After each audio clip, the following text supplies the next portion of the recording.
زن نزد حبیب خدا آمد، از ترس گفت پروردگار من شاید روز اگر روی ترش کنم شوهر من ناراحت شود، من در پیشگاه خدا چی جواب میگویم؟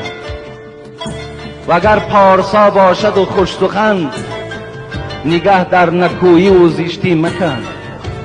حضرت سعدی میگوید اگر زن خوش سخن باشد، خوب چهره باشد، مقصد در چهرش تبسم داشته باشد، دیگر زن بدرو باشد، ناخوب باشد، هم چیکار کن؟ این اهمیت ندارد. گفت همه اونها را زنی خوشمنش خواه، نه روی خوب که آمیزگاری بپوشد عیوب. همه آن چهره بدروی تو، همون قامت ناخوبی تو را همش میپوشاند سخن خوشی تو، چهره استقبال